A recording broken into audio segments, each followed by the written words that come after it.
Hello, everybody. It's Dave Lundahl. I'm excited to talk today on this topic about building choice into product research to sharpen decisions. It's a topic that is, I think, really important and hopefully is something that you will all get some good information out of, maybe spark some thoughts so we can talk about together at the end of this. I'm Dave Lundahl. I'm the CEO for Insights Now. I've been in this industry as a consumer researcher for many years. And so really excited to be able to present today. Um, if you have questions or thoughts that you want to express that we could talk about after I've gone through some material that I'm going to present here in a few minutes, then type it into this chat box. It's an area where we'll look at and go from there. So I think it's with that, let's get started. I'm going to start today out with a poll. Okay, I'm going to launch a poll, and I want to ask the question: when you are doing product research, what is the behavior that you want to influence most? Okay, is it product usage behavior or is it product choice behavior? Okay, so I'm going to launch the poll here and let everybody sort of respond.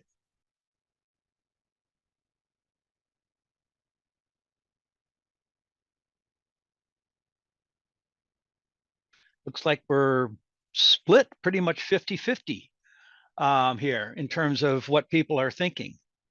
Um, and I gave an other category as well in case you think there's something else more important. But all right, so we're pretty much split. I mean, it's not exact, but it's the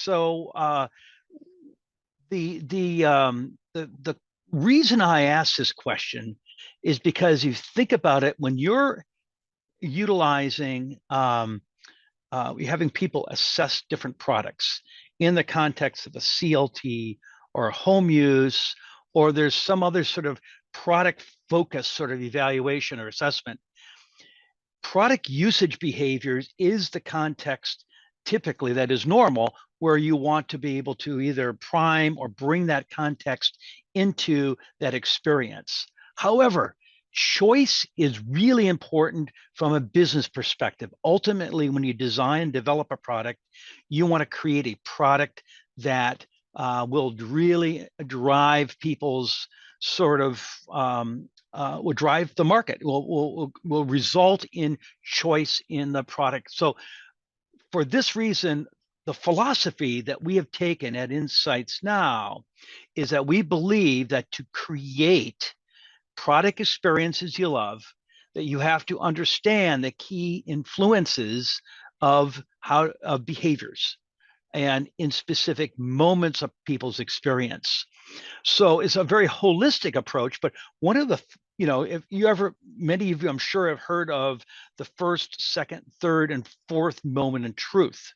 So this is another way to portray it. Going left or right, search moments is often thought about the first moment of truth, shopping moments, or some selection moments could be at shelf or even at a home where you're deciding meal planning or which of the products to use that you may have for a personal care product or whatever.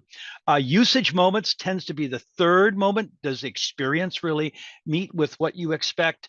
And then the fourth moment is sharing, some way to share out through social media about your experience to others. Now, these four moments are important, and I'm calling shopping moment also selecting moments because it's fairly broad. In the center of this slide is something called the habit flywheel, and it's a behavioral science framework that it's a behavioral science framework for how to create habits by aligning the product reward, the brand, and how messaging and claims, how they factor in terms of triggering shopping moments. So by measuring the impact of a product use experience and choices, you can make better decisions. So in a way to show this is that we want to make a connection, ideally, in your product research between the usage moment and how it influences the selecting or shopping moment. So for this reason, this is a really important thing. Now, so what is a moment? So just briefly, a moment has the context of a situation. It could be the time of day, it could be the location, it could be who you're with. It could also has your internal needs. What are the things that you're trying to seek to fulfill in your life, as well as a lot of external motivators in that context. There's a lot of things that are either implicitly or explicitly impacting you and your behaviors, nudging you forward to do something or backing you away from not doing something. So context really matters in so many ways when it comes to behaviors. So if you think about usage moments, usage moments can be what is going on in the context when you're unpackaging something, you're preparing to use something, you're consuming something, and you're disposing of it. Whereas shopping moments are different. They can have a context in a retail establishment. It can have the context of something online, or it could be actually at home where you're considering what you're going to do, meal planning, or it could be personal care choices, or even an OTC sort of choice where you're thinking about what to do to solve a problem, pet care, how to really treat your pets if you have different options, all these sort of things. So if you think about it, system one, system two, and I'm going to talk about system three, are modes of thinking that in the context of these moments really do impact behaviors. The first type of system one is if you see this lady that's shopping in the upper right-hand corner, this person is just going down the aisle and pulling things off the shelf and dropping it into her basket, not really thinking about it because it's on her list or it's what she always does. The gentleman in the lower left-hand corner is an example of system two. He was walking down the aisle and saw something that attracted his attention. And so he's able to then look at it and say, what is this about? What is this product about? Is this something that could have some benefit in my life? It's something new and different, perhaps. The third, though, is a mode of thinking that is about prospection. It is prospective thinking. Some people think of it as part of the system too. I tend to think about, and those of his insights now think of it as a little different because it is all about problem solving. So thinking about a product, how does this fit in my life? Intellectually, maybe you're having thinking about a social gathering that you're preparing for, you're having friends over and you want to have your guests, how does this product solve a specific problem? It could be, let's say if it's a food, what are the dietary needs or restrictions of your guests, or something that would be fun and exciting that your guests would love. So these sort of moments of shopping experience deal with not only the context, but also these internal things about what is the mode of thinking people are using. Now, why is this important? Because if you think about classic choice questions in product research, they tend to be without relevant context to real choices that people make. Think of purchase interest. It's usually at the very end of a questionnaire where people are in the context of a product usage experience. Forced choice preference is the same, or even things like ranking. Okay. So today, what I want to talk about is going beyond these sort of classical choice metrics and talk about some alternatives of choice so that you can bring in context for these selecting or shopping moments. Okay, makes sense? So when alternatives, I'm going to be talking about alternatives that bring in context by having assessments in context. This can be done through survey techniques, it can be observational, or it can be done through interviews. The second is in priming, where you actually ask people to tell a story about a very past moment that they recall, and then you prompt questions when it's appropriate for your choice questions about some sort of moment when they are actually choosing something in the past. And the third is with context. So it's ways to manipulate the choice context so you have much better information. I'm going to talk about something called a tournament, something called a max diff, and a new metric called lift. Okay, so that said, I have a number of examples today, and then we can talk about these examples as things in the question and answer period after this. So the types of problems that we are typically asked as a consulting organization are these going left to right. The first three of these in this sort of arc is things that are dealing with innovation. The very front of innovation, where you're trying to solve, how do I understand consumers and markets to best sort of to identify the best opportunities to fill my innovation pipeline. The second is when you're doing concept work. Once you've identified which opportunity to go after, how do you create impactful concepts for your innovation initiatives moving forward? Third is then once you've selected a concept, is how do you translate that product concept into a rewarding product experience? And the fourth I'm going to be talking about today is how do you identify opportunities to better market or renovate your product line? So how do you bring choice into these first four? Now, the last two, I'm not going to be talking about specifically, but they do relate to the fourth one. And I'll get to that a little bit later. So the first one here, when you're looking at identifying what are the opportunities, our approach has always been to engage with target shoppers as consumers to identify what we call behavioral white space in targetable moments of use. So targeting various different moments of use, but engaging to identify behavioral white space opportunities for innovation. Now, how we do that is we actually start with the selecting and shopping moments, and we use in that engagement to inform people about the usage moments, to inform us about where the behavioral white space is in these usage moments. So as an example, one way to do that is to actually interview people through what we call car confessionals.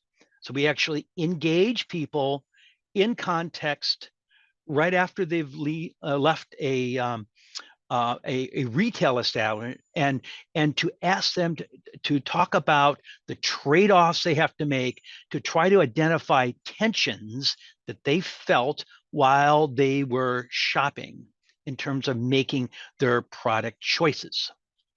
Another approach is to measure the tensions felt by shoppers through a priming exercise. And this is a survey technique where, as an example, you focus on, this is an example for baked goods, and an identified moment of opportunity was these just for me baked good experiences where it's an indulgence of some sorts.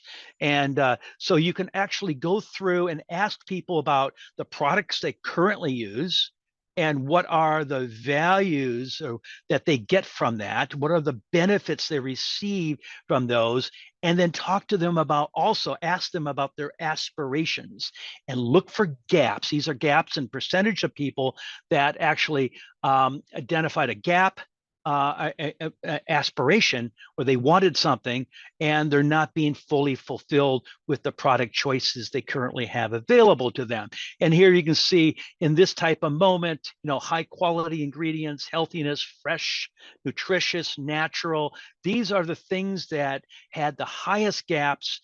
And so this becomes sort of a way to think about behavioral white space in which into this moment you can have a a new type of innovation for a baked good product. Now, so that's how you kind of come up with identifying opportunities. You can actually go beyond that in some different ways, which I'm going to get to in a second here. I'm going to make sure I didn't miss something. Okay, good. Yes, that's correct. So the second is, once you have identified opportunities, is then question is, how do you create these impactful sort of concepts? Now, our approach has always been to co-create as best we can with target shoppers to build these concepts that are familiar but have a twist. By familiar, I mean it's something that people will readily recognize as fitting into a category, fitting into a part of their life, but has a twist. And it's those twists, if they can be identified as something that solves the tensions that they feel, then you have an opportunity. So approaches for this is actually you start with the usage moment. You start with understanding the concept. And what we're going to show you some techniques of bringing choice in is how do you then bring relative choice so you understand better what types of concepts are most impactful. Now, to do that, one way is to screen these twists among concepts that are part of what is familiar. And a way to do that is something we call a tournament. In a tournament, what we do is we look at these different concepts, and we just have the idea here listed, and we use a max diff exercise. That means you provide sets of concept of these ideas, and you have people pick the top and the worst from the set, and you do this over and over and over again, multiple sets. In the end, you pick the winners, you rank them, and you can then assess things like purchase interest. And you see here, we developed this into something called a tournament index, which you can then rank the top ideas against the bottom ideas. So it's a choice-based exercise, can be readily implemented when you are trying to screen through a lot of product conceptual ideas. Now, when you have selected perhaps a one or just a select few brand new concepts that are fully developed, another approach you can take is creating using a max diff, but the competitive set, the context is the competitive set is actual in product, in market products. So here, the plant-based croissant, which was the concept here that you're testing, you can actually do a max diff exercise. You can do it before introducing the new product concept. And then after introducing the new concept, do another max diff exercise and see how that impacts the choices.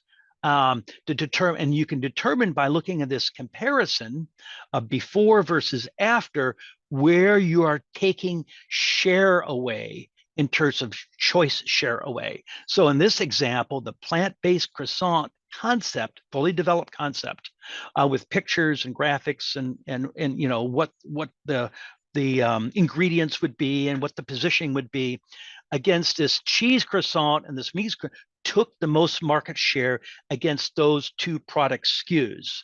And so it's a great way to see what that potential lift is when you have a new product idea or where you're taking share away from, to look at the impact. Now, in the third area, when you're translating a product concept into a rewarding experience, our approach is to go beyond liking, to build cues into products that signal these twists that are going to solve the problems, to solve these sort of tensions that people feel, so that you can deliver a memorable, rewarding experience. So how do we do that? Well, also, what we want to do in these cases is initially focus on the usage moment and the product experience. This could be with package assessment or with a product assessment. And then you prime or you bring in various different ways to look at choice in a relative sort of context for like a shopping or a selecting moment. Example of one thing we're doing is we did some work on packaging, and this is for a company called Tofurky. It's an example where we defined two different kind of contexts.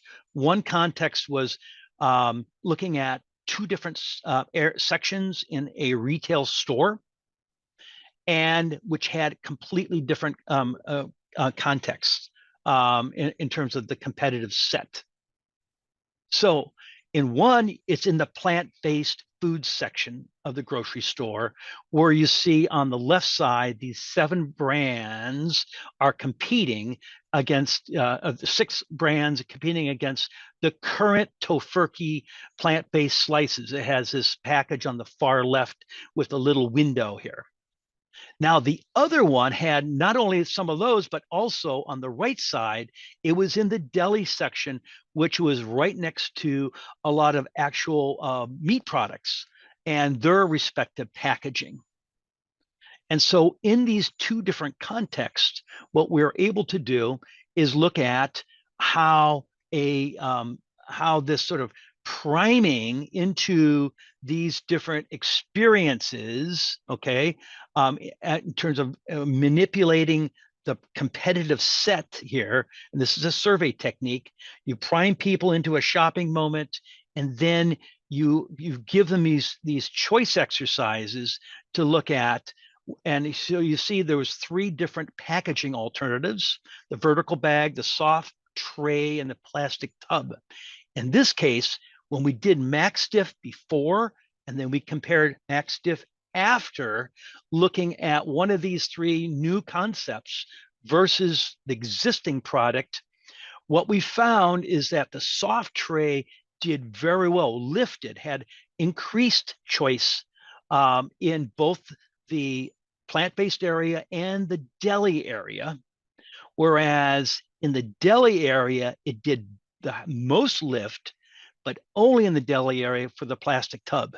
So since you get greater sort of, in this case, Tofurky has a lot of products in the plant-based foods area, having 36% lift was really important to them, as well as being able to do much better the soft tray, also in the deli section. Now, the fourth and the final sort of a way in which you can incorporate or increase better choice is when you're doing product benchmarking. And in product benchmarking, you're trying to identify what are the opportunities to improve, to grow, to maintain number one, or to improve your position against a competitive set. And you can do this from marketing, or you can do this from product improvement, such as a renovation initiative. So these last 2 options deal with those 2 last cases, where you can then, once you've identified what are the opportunities, you can then look at how do I impact messaging and claims if needed, or how do I improve the product itself through a renovation so it aligns with the brand and the positioning and whatever promises you want to. So example of how we do this, in this case, it is not just the usage moments and then going to a selecting moment, but it's doing usage moment and selecting or shopping moments at the same time. And what I mean by this is that, as an example, the question is, do you want to test your products blind, or do you want to test your products branded? And in the case here where think about fully branded benchmarking is a way in which you can bring a lot more information to understand, is it about the product or is it about the marketing and positioning? To do that, you can have a lot of different approaches. You can have people pick just what they already have in their homes, in their pantries, in their cupboards. You can have them assess that. Second thing is much like just a survey. You can have people go out on a shopping trip and pick what they normally pick, or pick a specific product. Third is you can ship products to consumers to evaluate at their home. And on the far right, you can have them pick up products from a local site to evaluate at home. Now, all of these are in-home use techniques and a method so that you can manipulate the context. You can have greater context than, for instance, in a central location. On the far left side, things are faster, they're much lower costs, you have much better, but you have much less product control. On the far right, it's slower to execute, it's much higher costs, but you get a lot more product control. Now, the example I'm going to show you is something called a case study where we actually did benchmarking study for on Beyond Burger.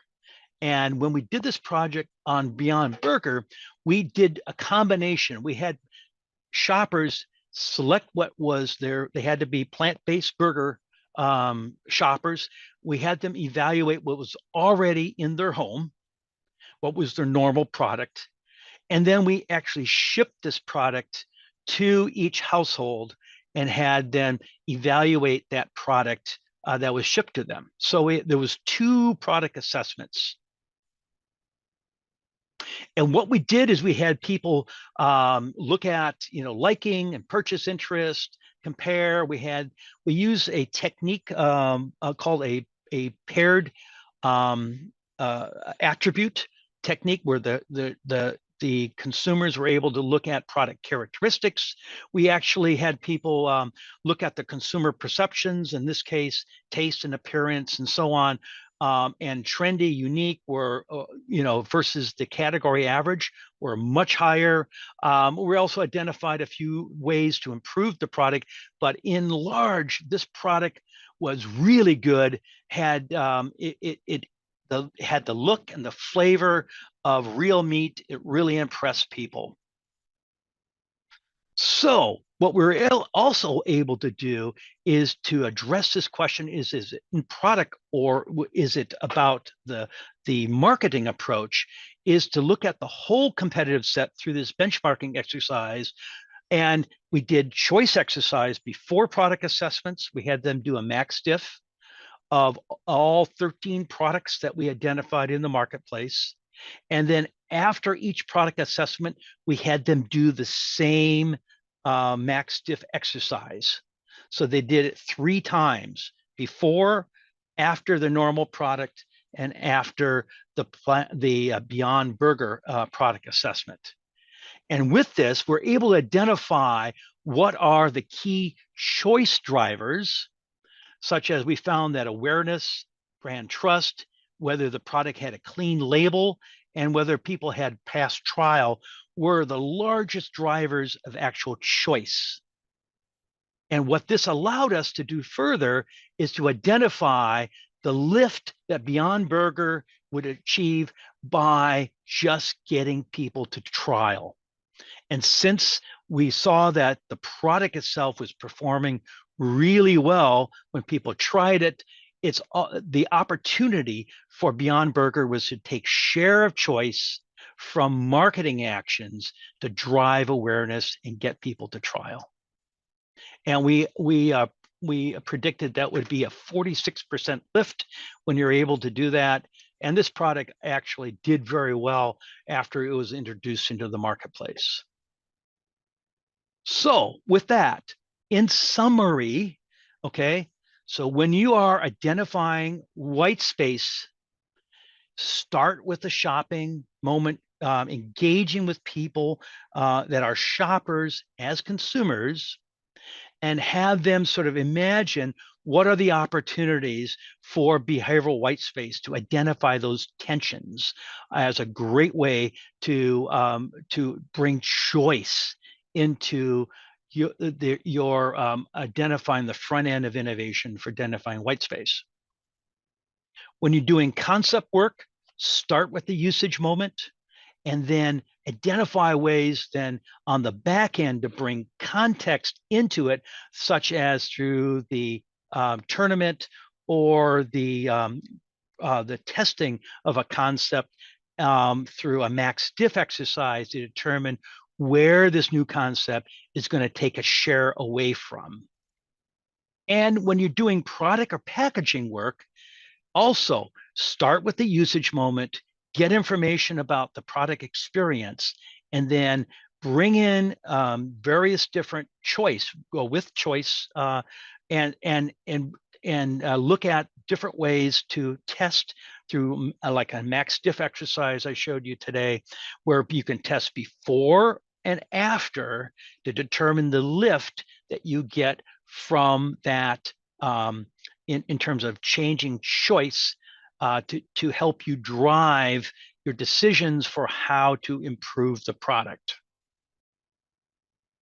And the last, when you're doing competitive benchmarking, do the shopping experience as well as the product usage experience and find ways that you can interrelate the two to determine, is it about the marketing or is it about the product, and where are the best opportunities to improve your position or to maintain if you're already number one in the marketplace.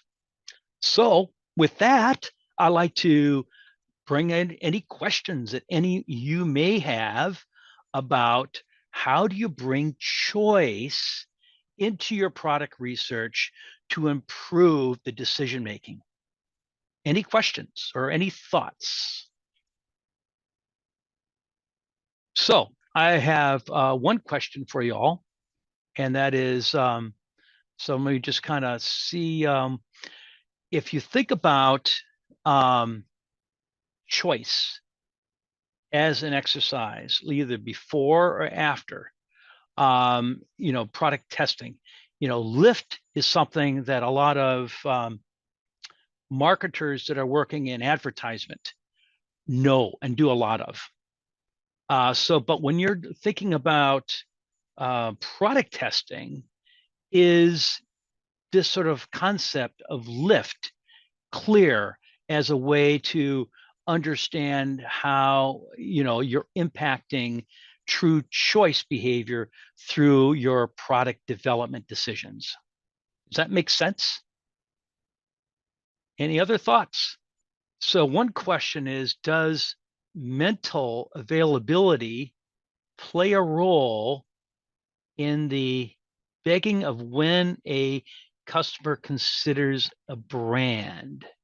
So mental availability, that's an interesting way. So having memories, having some sort of, so the question is absolutely. So the idea of priming as one technique is to put people into mentally into a moment to make accessible their past memories.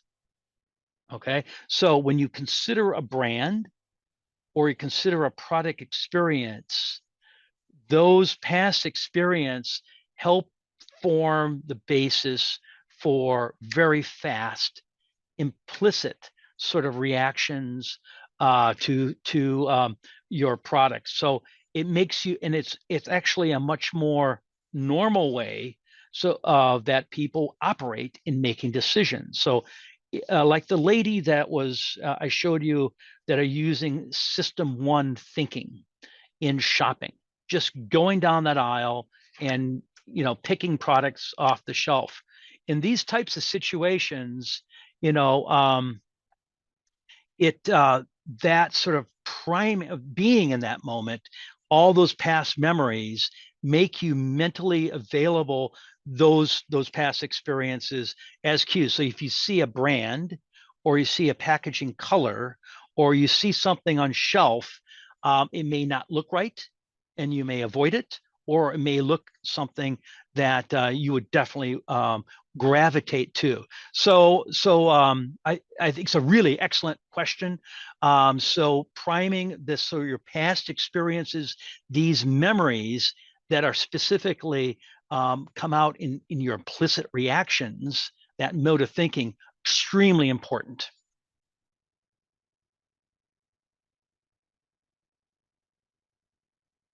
So I'll even elaborate on that further in choice exercises.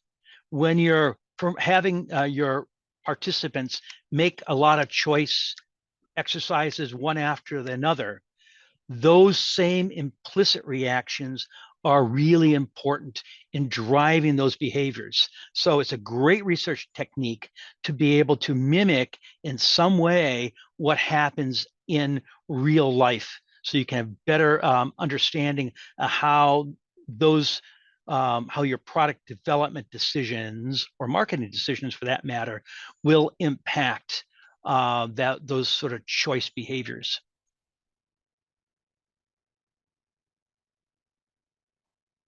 Any other questions for today?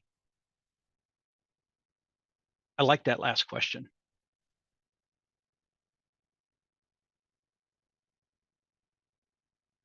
Well, okay. I think that's about it then today. So thank you so much.